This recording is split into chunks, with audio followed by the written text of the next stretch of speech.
তাহলে মনে হয় উনি 2000 টাকা বেশি দিয়ে ফেলেছে আমাকে। ঠিক আছে, আমার কাছে রেখে দিয়ে আমি ওনাকে পরে দিয়ে দেবো।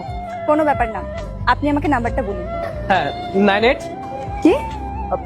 98 76 22 15। বুবুল?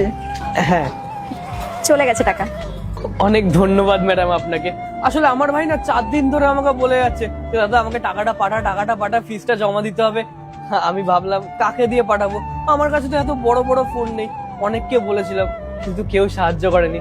আজকে আপনি আমার অনেক বড় উপকার করলেন, অনেক অনেক ধন্যবাদ আপনাদেরকে। আচ্ছা, 1 মিনিট দাঁড়ান। এই ম্যাডাম, এই খাতাটা আপনি রাখুন। এটা না একদম নতুন খাতা, আসলে আমাকে একজন দিয়েছিল, কিন্তু আমি তো লেখাপড়া জানি না, খাতা দিয়ে আমার কি কাজ। আপনি আমাকে এত বড় সাহায্য করলেন, এটা আপনি উপহার হিসেবে রেখে দিন আমার তরফ থেকে। Thank you so much. আর আমি আপনাকে কিছুক্ষণ আগে বললাম না যে আমার মার্কেটিং স্কিলস খুব ভালো, আর আপনার কাছে ওটা শুধু শুধুই পড়েছিল, তার চেয়ে ভালো এটা আমি সেল করে দিই, এতে করে আপনারও কিছু লাভ হয়ে যাবে। আর এই খাতাটা কম করে 500 টাকায় বিক্রি হয়ে যাবে। আমি একটা কাজ করি, আপনাকে ক্যাশটা আমি এখনই দিয়ে দিচ্ছি। এই নিন দাদা। এই খাতাটা আপনি 500 টাকায় বিক্রি করে দেবেন? আপনাকে বললাম না আমার এই বিষয়ে ভালো নলেজ আছে, আর আমি শুধু খাতাই নয়, যে কোনো জিনিসই সেল করে দিতে পারবো। ম্যাডাম, আপনি এত শিক্ষিত, আপনি খুব বুদ্ধিমতীও, দেখবেন আপনি কোনো না কোনো জায়গায় ঠিক চাকরি পেয়ে যাবেন। আপনার কথা যদি সত্যি হয় তাহলে তো খুবই ভালো। আর আপনি তো জানেন আজকালকার দিনে ঘুষ ছাড়া চাকরি পাওয়া খুব কঠিন।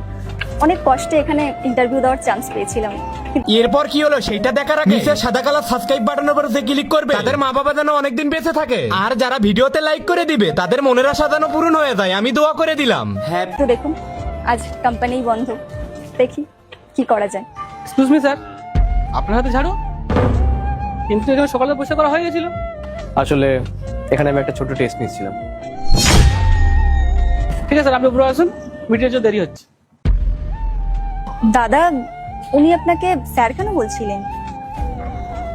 গাইস, তোমরা যখন সবকিছু শুনেই ফেলেছো, তাহলে তোমাদেরকে বলি, I am the owner of this company, and এখানে আমি তোমাদের একটা ছোট্ট টেস্ট নিচ্ছিলাম। আসলে কি বলতো, আমি এটা দেখতে চেয়েছিলাম যে আমার কোম্পানিতে যে এমপ্লয়ি জয়েন্ট হবে সে আসলে মানুষটা কেমন। দেখো, আমি যদি ওপরে তোমাদেরকে এসি রুমে বসে ইন্টারভিউ নিতাম না, তাহলে হয়তো তোমার নেক্সট পার্ট চাইলে কমেন্ট করো।